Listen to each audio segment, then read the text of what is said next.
नमस्कार, अपना प्रदेश उत्तर प्रदेश उत्तराखंड देख रहे हैं आप। मैं हूं आपके साथ पूजा मोहन पांडे। बुलेटिन की शुरुआत करते हुए सबसे पहले आपको बताएं, यूपी चुनाव में बीजेपी की बम्पर जीत के बाद प्रधानमंत्री नरेंद्र मोदी आज पहली बार वाराणसी पहुंचे हुए थे, जहां सीएम योगी और राज्यपाल आनंदीबेन पटेल ने पीएम मोदी का भव्य स्वागत किया था।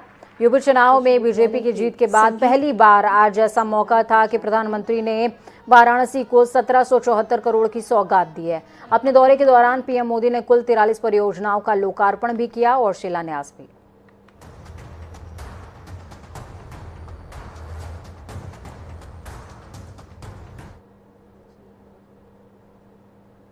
बीते वर्षों में वाराणसी सहित पूर्वांचल के अनेक खिलाड़ियों ने अंतर्राष्ट्रीय स्तर पर अच्छा प्रदर्शन किया है। सरकार का यह निरंतर प्रयास है कि ओलंपिक स्पोर्ट्स से जुड़े हर खेल की आधुनिक सुविधाएं हमारे काशी में तैयार हो। आज जिस स्टेडियम पर हम ये जनसभा कर रहे हैं, वो बहुत ही जल्द विश्व स्तरीय सुविधाओं से लैस होने वाला है। 6 दशक पहले बने स्टेडियम में 21वीं सदी की सुविधाएं तैयार की जाएगी। यहां 20 से अधिक गेम्स के लिए अल्ट्रा मॉडर्न इंडोर सुविधाएं होगी। बेहतरीन training setup, fitness centre, hostel जैसी व्यवस्थाएं यहां मिलेगी। बच्चों के लिए किड्स जोन भी होगा, ताकि उनमें स्पोर्ट्स को लेकर, फिटनेस को लेकर उत्साह बने, कम उम्र में ही उनका प्रोफेशनल खेलों की तरफ रुझान बढ़े। ये पूरा कॉम्प्लेक्स आधुनिक सुविधाओं के साथ साथ पैरा गेम्स के भी अनुकूल होगा। Doctor Bhimrao Ambedkar sports complex में एथलेटिक्स और बास्केटबॉल की आधुनिक सुविधाओं से भी युवा खिलाड़ियों को बहुत मदद मिलेगी। भाइयों और बहनों, काशी के अनवरत विकास की ये धारा गंगा जी की तरह ऐसे ही अविरल बढ़ती रहे, इसके लिए हम सभी को प्रयास करना है। हां, काशी की, गंगा जी की स्वच्छता का जो संकल्प हमने लिया है, उसे कभी भी भूलना नहीं है। तो वहीं दूसरी तरफ लखनऊ पहुंचे विपक्ष से राष्ट्रपति पक्ष के उम्मीदवार यशवंत सिन्हा। इस दौरान सपा के राष्ट्रीय अध्यक्ष अखिलेश यादव ने एयरपोर्ट पर उनका स्वागत किया था। इस बीच यशवंत सिन्हा सपा के कार्यालय पहुंचे, जहां पर जयंत चौधरी और आजम खान भी मौजूद थे, जहां पर उन्होंने सपा नेताओं से मुलाकात करी। इस दौरान यशवंत सिन्हा ने बीजेपी पर जमकर निशाना साधा। उन्होंने कहा कि अफसोस होता है कि अटल जी की पार्टी अब कहां से कहां पहुंच गई है। पीएम मोदी अक्सर घटनाओं पर चुप रहते हैं। संविधान की मर्यादा अब खत्म हो चुकी है और अगर मुझे मौका मिलता है, मैं राष्ट्रपति पद तक पहुंचता हूं, तो इन तमाम चीजों में सुधार लाने की कोशिश होगी। साल पहले मैंने आईएएस की नौकरी छोड़ी थी joint secretary government of India के पद से। अब 5 साल के बाद मैं minister of state government of India बन रहा था, नहीं बना। बन सकता था ना, तो ऑफर केवल शपथ लेने की देर थी। तो ये जो सवाल पूछते हैं जो लोग, 2014 में मैंने स्वयं तय किया कि मैं लोकसभा का चुनाव नहीं लड़ूंगा। और मेरे साथियों से पूछिए आप कि जो पॉपुलर चुनाव लड़ता है, जनप्रतिनिधि बनता है, आज उसकी क्या हालत है। उसको लोग रात दिन उसको अपने काम के लिए इस्तेमाल करना चाहते हैं। आजम खान आज लखनऊ पहुंचे हैं यशवंत सिन्हा के। आप आए हैं आज यशवंत सिन्हा के समर्थन में, क्या कहना चाहेंगे? पहले कुछ नहीं, बस दुआ भी करेंगे और दवा भी करेंगे। बहुत जुल्म हो रहे हैं, आप कह रहे हैं। अभी अब्दुल्ला आजम से भी लगातार 2 दिन से पूछताछ हो रही है। कोई बात नहीं, अपने वतन में अपने हमवतनों के हाथों हो रहा है तो बर्दाश्त तो करेंगे। जौहर यूनिवर्सिटी पे फिर सवाल उठे हैं। जाहिर है उसमें कुछ कमज़ोर लोग पढ़ते हैं, तो उनको ये अधिकार नहीं है, वो अधिकार छीना जा रहा है। समाजवादी पार्टी से अब लगातार मजबूती बनाई रखी जाएगी। 2024 में भी आप उसी तरह साफ नजर आएंगे? नहीं, हम गए ही कहाँ थे, हम तो जेल में थे। तो 24 में पूरी तरह साफ नजर आएंगे? नहीं, क्यों नहीं आएंगे। तंजीम फातिमा को भी कहा गया है, बुलाया जा रहा है ईडी। हमारी बड़ी माँ पर ही मुकदमे हैं, तो हो सकता है उन्हें भी बुलाया जाए कब्र से। बहुत शुक्रिया हमसे बात करने के लिए। देखिए आजम खान साहब हैं, इनका कहना है कि इनकी मरी माँ को भी बुलाया गया, उनको भी मुकदमे लिखे गए खास तौर पर, और काफ़ी नाराज़ नज़र आ रहे हैं। अब्दुल्ला आजम से लगातार जो पूछताछ हो रही है उसको लेकर भी नाराज़ नज़र आए, लेकिन इनका कहना है कि समाजवादी पार्टी के साथ तो कभी अलग ही नहीं हुए, और जिस तरह से वो जेल में रहे वहाँ पर उनसे दूरी ज़रूर हुई समाजवादी पार्टी से, लेकिन लोकसभा चुनाव में पूरी समर्थन में नजर आएंगे। कैमरा पर्सन व्यास के साथ तौफीक किदवई, जनता टीवी लखनऊ। तो वहीं दूसरी तरफ लखनऊ में महिला एवं बाल विकास मंत्री बेबी रानी मौर्य ने अपने विभाग के 100 दिनों के कार्यों का लेखा जोखा साझा किया। इस दौरान उन्होंने विभाग के 100 दिनों के कार्यों की उपलब्धियों को गिनाया। उन्होंने कहा 100 दिनों में 1,40,000 बालिकाओं को मुख्यमंत्री कन्या सुमंगला योजना से लाभान्वित किया है, और ठीक इसी तरीके से और भी अन्य काम हमने किए हैं। द्वारा निरंतर योजना के अंतर्गत लक्ष्य निर्धारित कर समयबद्ध तरीके से लाभार्थियों को जोड़ने हेतु प्रयास किए गए, जिनके परिणाम स्वरूप योजना के अंतर्गत मात्र 3 वर्षों में कुल 12,97,000 बालिकाओं को इस योजना का लाभ दिया गया। इसके बारे में आज महिला एवं बाल विकास विभाग द्वारा 100 दिन में प्राप्त की गई जो उपलब्धियां आपके साथ जो साझा कर रही हूं, उसकी ही आपको ये जानकारी दी जा रही है। नई सरकार के गठन के साथ ही अप्रैल से जून के मध्य 100 दिवसों में किए जाने वाले कार्यों को नियोजित रूप में करने हेतु लक्ष्य निर्धारित किए गए थे, और हमारा उद्देश्य था कि हम ऐसे लक्ष्य बनाएं जो लाभार्थियों को सीधे तौर पर लाभान्वित करें। तो वहीं मेरठ में गैंगस्टर यशपाल तोमर पर प्रशासन की ओर से बड़ी कार्रवाई की गई। प्रशासन ने यशपाल तोमर की कोठी को जब्त कर लिया है। एसएसपी रोहित सिंह सजवान और मजिस्ट्रेट के आदेश के तहत पुलिस ने गैंगस्टर एक्ट के तहत यह कार्रवाई अमल में लाई है। मेरठ के NH 58 से सटी वेदव्यासपुरी में यशपाल तोमर की 2 करोड़ 10 लाख रुपए की कीमत की कोठी है। पुलिस की जांच में सामने आया कि कुख्यात यशपाल ने अवैध तरीके से धन अर्जित करके इस कोठी को खड़ा किया था। ब्रह्मपुरी में दर्ज गैंगस्टर एक्ट के इस मुकदमे की विवेचना मेरठ के परतापुर इंस्पेक्टर शैलेंद्र सिंह कर रहे हैं। कोठी को जब्त करने की कार्रवाई के दौरान IPS अधिकारी विवेक कुमार और भारी तादाद में पुलिस फोर्स भी तैनात रहा।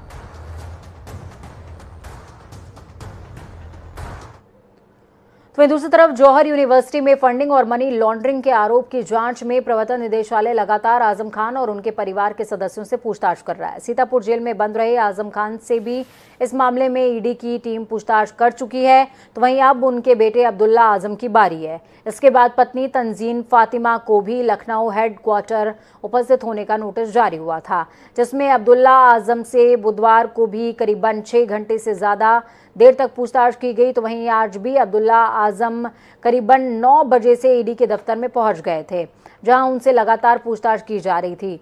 माना जा रहा है कि उनसे 7 से 8 घंटे तक पूछताछ हुई है और पूछताछ उनसे लगातार जारी रहेगी।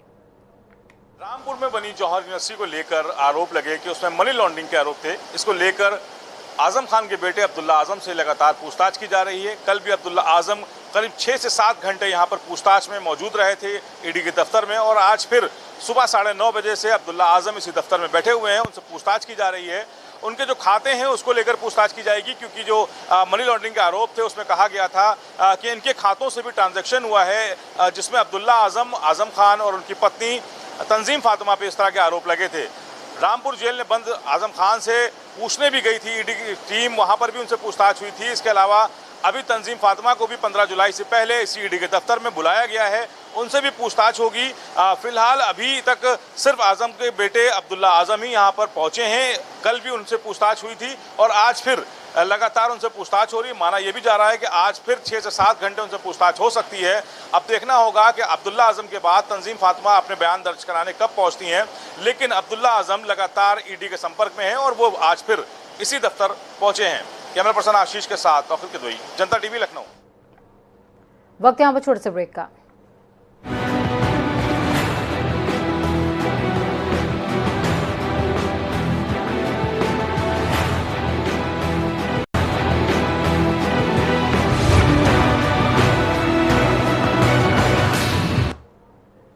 सपा विधायक पल्लवी पटेल को अस्वस्थ होने के चलते आईसीयू में शिफ्ट कर दिया गया, जहां पर प्राथमिक तौर पर आई सभी जांचें सामान्य पाई गई हैं। फिलहाल न्यूरोलॉजी के डॉक्टर लगातार उनके स्वास्थ्य की निगरानी कर रहे हैं। इस दौरान जयंत चौधरी भी पल्लवी पटेल से मिलने के लिए अस्पताल पहुंचे हुए थे। ये तस्वीरें आप देख सकते हैं।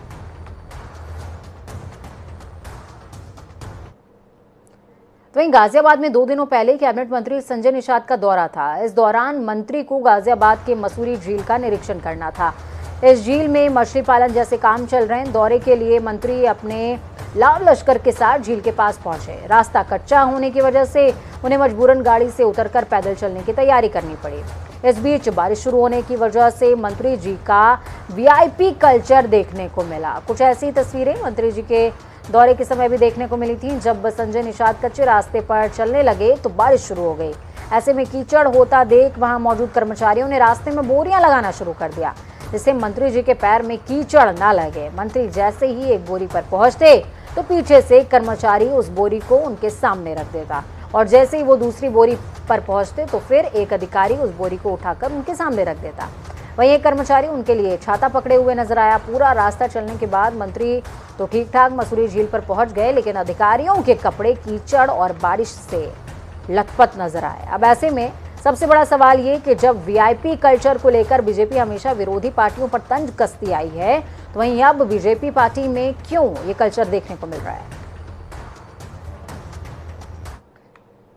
मथुरा के गोवर्धन में 5 दिवसीय राजकीय मुड़िया पूर्णिमा मेले में आने वाले श्रद्धालुओं की सुरक्षा के लिए एसएसपी ने पुलिस का मजबूत घेरा तैयार किया है।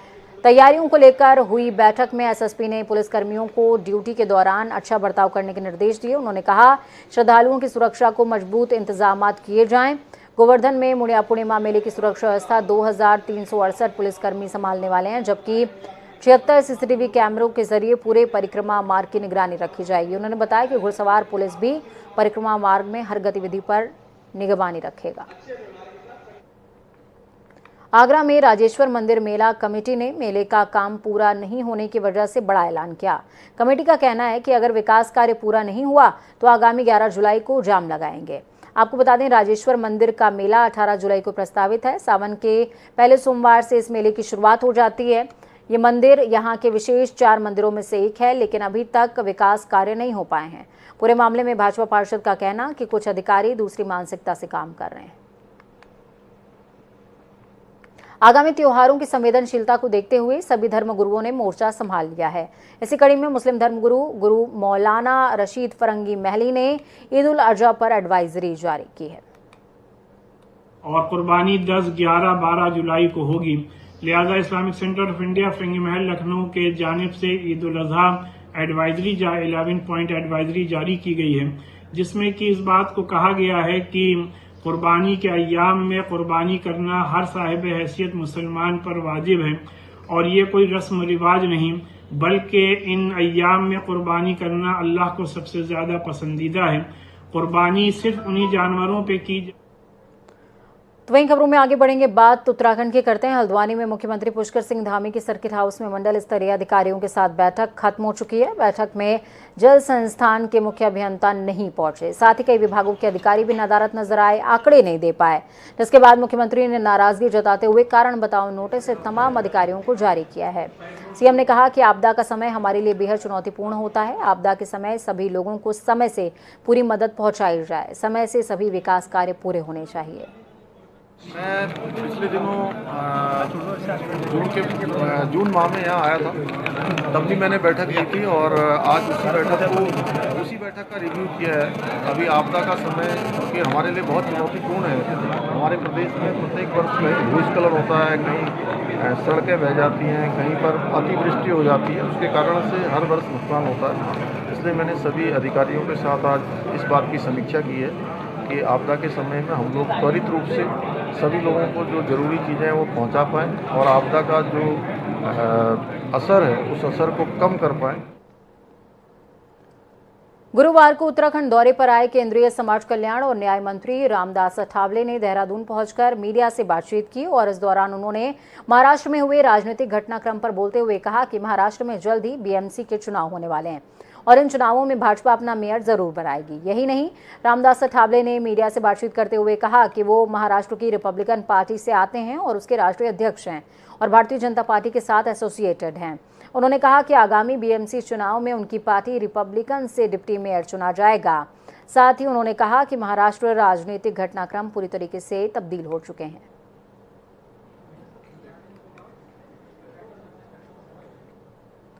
देहरादून में आजादी के अमृत महोत्सव पर आज 3 दिवसीय द राइजिंग उत्तराखंड मेगा प्रदर्शनी का आगाज हुआ, जिसका उद्देश्य युवाओं तक केंद्र सरकार की सभी योजनाओं को पहुंचाना है, जिसमें ISRO, DRDO, geological survey of India, IIP, THDC संस्थानों ने पिछले 20 सालों में जो उपलब्धियां अर्जित की हैं उनके संबंध में जानकारियां दी जा रही हैं। तो वहीं सांसद राज्यसभा नरेश बंसल ने बताया कि ये मेगा प्रदर्शनी 3 दिवसीय रहेगी। तो वहीं 10,000 बच्चों के आने का लक्ष्य रखा गया, जिसमें सभी स्कूल और कॉलेजों से अपील की जा रही है। इस दौरान इस प्रदर्शनी में मुख्यमंत्री पुष्कर सिंह धामी भी पहुंचे थे। यहाँ पर 34 विभिन्न विभागों के द्वारा मेगा एग्जीबिशन में भाग लिया गया है और ये बहुत ही शानदार पहल है। उत्तराखंड और भारत सरकार की सभी विभिन्न विभागों में भाग लिया है और निश्चित रूप से इस प्रकार के आयोजनों से सभी को एक प्रेरणा भी मिलती है, आगे बढ़ने के लिए प्रोत्साहन भी मिलता है। उत्तरकाशी पहुंचे वित्त, शहरी विकास एवं जिला प्रभारी मंत्री प्रेमचंद अग्रवाल की अध्यक्षता में जिला नियोजन समिति ने विभागवार योजनाओं के परिव्यय को अनुमोदित किया है। अग्रवाल ने कहा कि नियोजन समिति की ओर से जिले के विकास के लिए इस साल 56 करोड़ 18 लाख का बजट है। सभी जनप्रतिनिधियों का मकसद क्षेत्र का विकास करना होता है, जो कि जरूरी है। जो उन्होंने कहा कि विकास के कार्य कराने की जनप्रतिनिधियों की ज्यादा जिम्मेदारी होती है, इसलिए सबका विश्वास, धैर्य और विकास की भावना से कार्य करें। बैठक से पहले वित्त एवं जिला प्रभारी मंत्री ने काशी विश्वनाथ मंदिर में पूजा अर्चना करके प्रदेश की खुशहाली की कामना भी की। हरिद्वार के जिलाधिकारी विनय शंकर पांडे ने आगामी कावड़ मेला 2022 की तैयारियों के दृष्टिगत कामड़ पट्टी इन पर चल रहे कार्यों का औचक निरीक्षण किया। जिलाधिकारी विनय शंकर पांडे सबसे पहले शंकराचार्य चौक स्थित कामड़ पट्टी के प्रमुख प्रवेश मार्ग पहुंचे, जहां उन्होंने पूर्व में किए गए निरीक्षण के दौरान किए गए जो निर्देश दिए थे उसमें कितनी प्रगति हुई है उसका भी जायजा लिया। उन्होंने सिंचाई विभाग के अधिकारियों को पहले कांवड़ मार्ग से झाड़ झंकाड़ हटाने और उबड़ खाबड़ जमीन को समतल करने की बात कही है।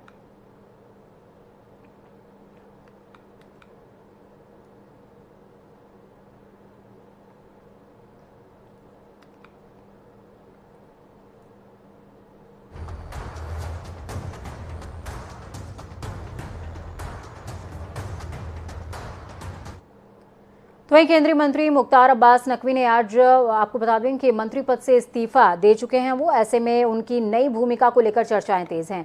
राष्ट्रीय राजधानी के सियासी गलियारों में सुगबुगाहट है कि यूपी के रामपुर से ताल्लुक रखने वाले मुख्तार अब्बास नकवी को उपराष्ट्रपति का पद मिल सकता है। हालांकि मुख्तार अब्बास को राज्यसभा का जो उनका कार्यकाल है वो कल खत्म हो चुका है।